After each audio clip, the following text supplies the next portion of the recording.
আচ্ছা, ৩ টাকা, মাত্র ৩ টাকা। ভাবুন তো আজকের দিনে ৩ টাকার কী মূল্য আছে।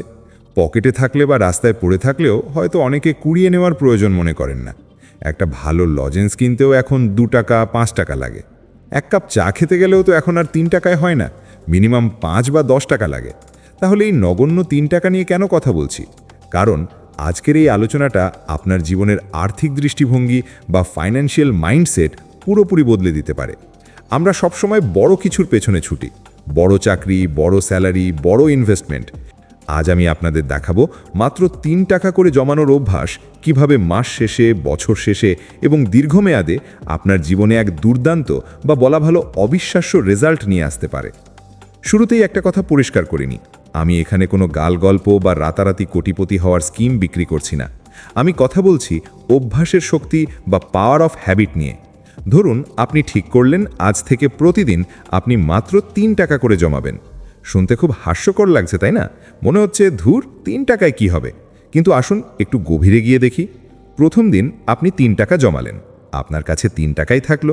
দ্বিতীয় দিন আরও ৩ টাকা, মোট হলো ৬ টাকা। এভাবে ১ সপ্তাহ বা ৭ দিন পর আপনার কাছে জমল ২১ টাকা। ২১ টাকায় হয়তো আপনি একদিনের যাতায়াত ভাড়া বা একটা ছোটোখাটো স্ন্যাক্স কিনে ফেলতে পারেন।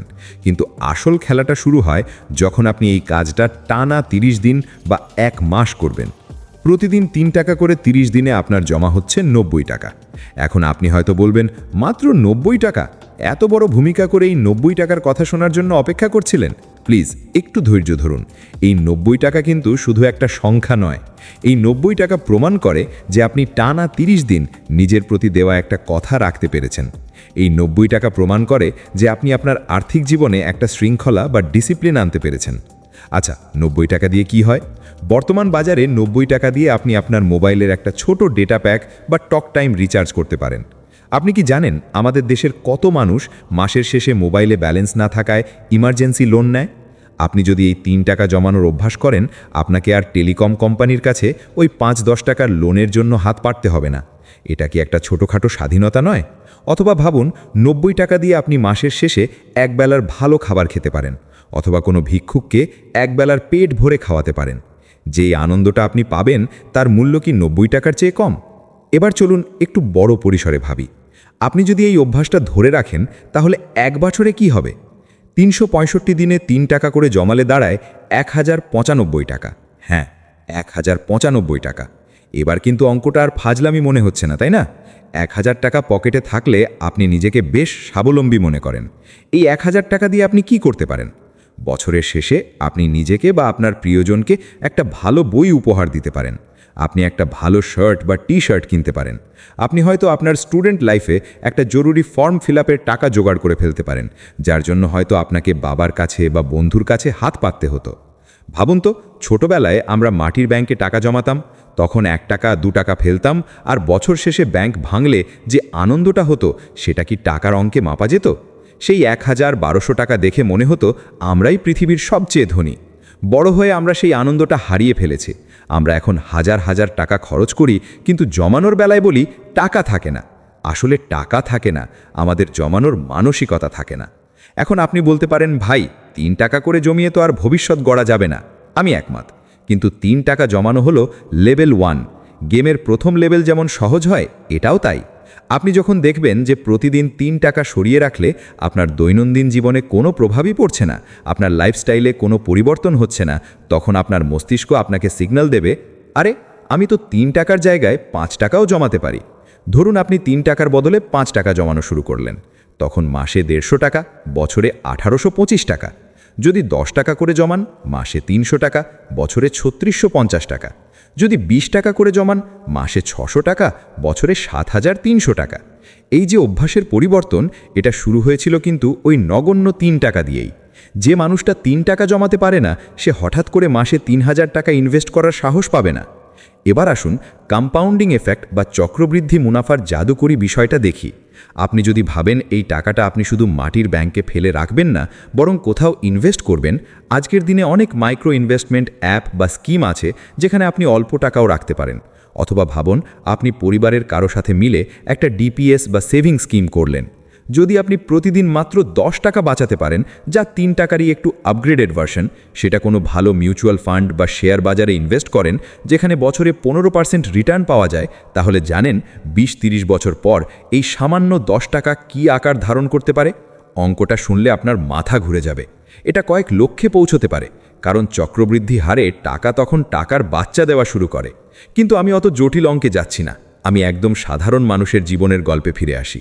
আমাদের অনেকেরই অভ্যাস আছে ধূমপান করার বা অকারণে রাস্তার ধারের দোকানে দাঁড়িয়ে চা খাওয়ার। দিনে হয়তো আমরা 3-4 কাপ চা খেয়ে ফেলি, যার কোনো প্রয়োজন নেই। ওখান থেকে মাত্র একটা চায়ের দাম বা একটা সিগারেটের দাম যদি আপনি বাঁচান, সেটাই কিন্তু 3 থেকে 5 টাকা। মাস শেষে এই টাকাটা যখন আপনার হাতে থাকবে, তখন আপনার মনে হবে আমি আমার স্বাস্থ্যের ক্ষতি না করে উল্টো পকেটের স্বাস্থ্য ভালো করেছি। এই অনুভূতিটা আপনাকে যে আত্মবিশ্বাস দেবে, সেটাই হলো আসল দুর্দান্ত রেজাল্ট। এখন প্রশ্ন হলো, এই টাকাটা জমাবেন কোথায়?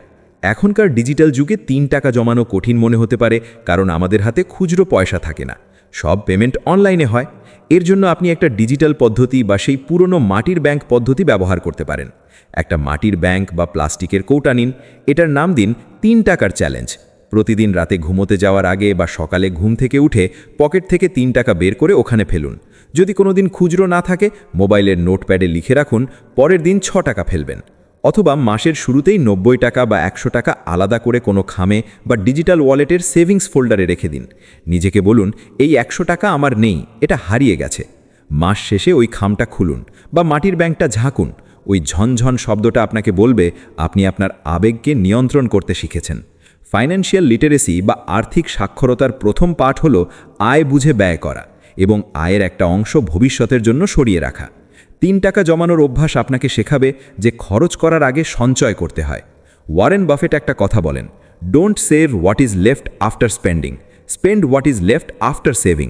অর্থাৎ খরচের পর যা থাকে তা জমাবেন না, বরং জমানোর পর যা থাকে তা খরচ করুন। একজন মধ্যবিত্ত বা নিম্নবিত্ত মানুষের পক্ষে বেতনের 20% জমানো কঠিন হতে পারে, কিন্তু প্রতিদিন 3 টাকা বা মাসে 90 টাকা জমানো কারো পক্ষেই অসম্ভব নয়। এমনকি একজন ছাত্র, একজন গৃহিণী বা একজন দিনমজুরও এই কাজটা করতে পারেন। আসুন একটা প্র্যাকটিক্যাল উদাহরণ দিই। ধরুন আপনি একটা চ্যালেঞ্জ নিলেন, আগামী 5 বছর আপনি প্রতিদিন 3 টাকা করে জমাবেন। 5 বছর পর আপনার আসল টাকা হবে প্রায় 5,500 টাকার মতো, ইনভেস্টমেন্ট রিটার্ন ছাড়া। 5 বছর পর এই 5,500 টাকা দিয়ে আপনি কি করতে পারেন? 1. আপনি একটা ভালো স্কিল ডেভেলপমেন্ট কোর্স করতে পারেন, যা আপনার কেরিয়ার বদলে দেবে। 2. আপনি হয়তো একটা সেকেন্ড হ্যান্ড ল্যাপটপ বা ভালো স্মার্টফোন কেনার ডাউন পেমেন্ট দিতে পারেন। 3. আপনি হয়তো ইমার্জেন্সি কোনো মেডিকেল টেস্ট করাতে পারেন। 4. অথবা আপনি এই টাকাটা দিয়ে ছোট্ট কোনো ব্যবসা শুরু করতে পারেন, যেমন হ্যান্ডিক্রাফট, ছোট খামারের জন্য বীজ কেনা বা ফেরি করে কিছু বিক্রি করার পুঁজি। অনেকে বলবেন 5 বছর পর টাকার মান বা ভ্যালু কমে যাবে, মুদ্রাস্ফীতি বা ইনফ্লেশন 5,000 টাকার দাম কমিয়ে দেবে। হ্যাঁ, তা ঠিক, কিন্তু আপনি যদি এই 3 টাকা না জমাতেন, তাহলে 5 বছর পর আপনার হাতে কি থাকতো? শূন্য, একটা বড় গোল্লা। ইনফ্লেশন বা মুদ্রাস্ফীতি থাকা সত্ত্বেও 0 টাকার চেয়ে 5,000 টাকা সবসময়ই ভালো।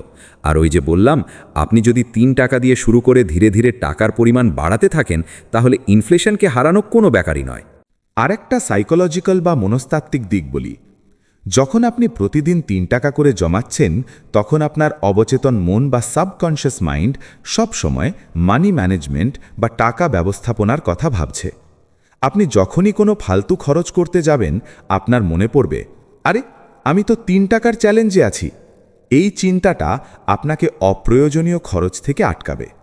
হয়তো আপনি একটা চিপসের প্যাকেট কিনতে গিয়েও ভাববেন, থাক, এটা না খেয়ে টাকাটা ব্যাংকে ফেলি।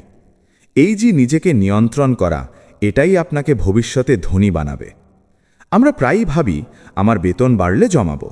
বিশ্বাস করুন, যার 10,000 টাকায় সংসার চলে না এবং সঞ্চয় হয় না, তার 50,000 টাকা বেতনেও সঞ্চয় হবে না, যদি না তার অভ্যাস থাকে। কারণ পার্কিনসন্স ল অনুযায়ী আয় বাড়ার সাথে সাথে আমাদের খরচও সমানুপাতে বেড়ে যায়। এই 3 টাকার অভ্যাস হল সেই পার্কিনসন্স লকে ব্রেক করার অস্ত্র। তাহলে মাস শেষে 3 টাকা জমানোর দুর্দান্ত রেজাল্টগুলো যদি সামারাইজ করি: 1. আর্থিক শৃঙ্খলা তৈরি হয়। 2. বিপদের সময়ের জন্য একটা ছোটোখাটো ফান্ড তৈরি হয়, যেমন মোবাইল রিচার্জ বা ছোট ওষুধ কেনা। 3. নিজের ইচ্ছা শক্তি বা উইল পাওয়ার শক্তিশালী হয়। 4. অপচয় করার প্রবণতা কমে যায়। 5. ভবিষ্যতে বড় বিনিয়োগ করার মানসিক ভিত্তি তৈরি হয়। বন্ধুরা, জীবনটা কোনো সিনেমার স্ক্রিপ্ট নয় যে হঠাৎ লটারি জিতে সব বদলে যাবে। জীবন হলো প্রতিদিনের ছোট ছোট সিদ্ধান্তের সমষ্টি। আজকের এই 3 টাকা বা মাসে 90 টাকা হয়তো আপনাকে বাড়ি গাড়ি কিনে দেবে না, কিন্তু এটা আপনাকে এমন একজন মানুষে পরিণত করবে যে তার আর্থিক জীবনের হাল ধরতে জানে, যে বুঝতে শেখে টাকার মালিক সে নিজে, টাকা তাকে নিয়ন্ত্রণ করছে না। তাই আজ এই মুহূর্ত থেকেই শুরু করুন। একটা কৌটো নিন বা মোবাইলের ওয়ালেটে একটা আলাদা সেকশন করুন, মাত্র 3 টাকা। কথা দিন নিজেকে, ঝড় বৃষ্টি সুদিন দুর্দিন যাই আসুক, এই 3 টাকা আপনি সরাবেনই। 1 মাস পর যখন 90 টাকা বা 100 টাকা দেখবেন, তখন নিজের পিঠ চাপড়ে বলবেন, আমি পেরেছি। আর যেদিন আপনি এই ছোট জয়ে খুশি হতে শিখবেন, সেদিন থেকেই আপনার বড় জয়ের রাস্তা তৈরি হওয়া শুরু হবে। কে জানে, আজকের এই 3 টাকার জমানোর সিদ্ধান্তই হয়তো 10 বছর পর আপনার কোনো বিশাল সাফল্যের মূল ভিত্তি হয়ে দাঁড়াবে।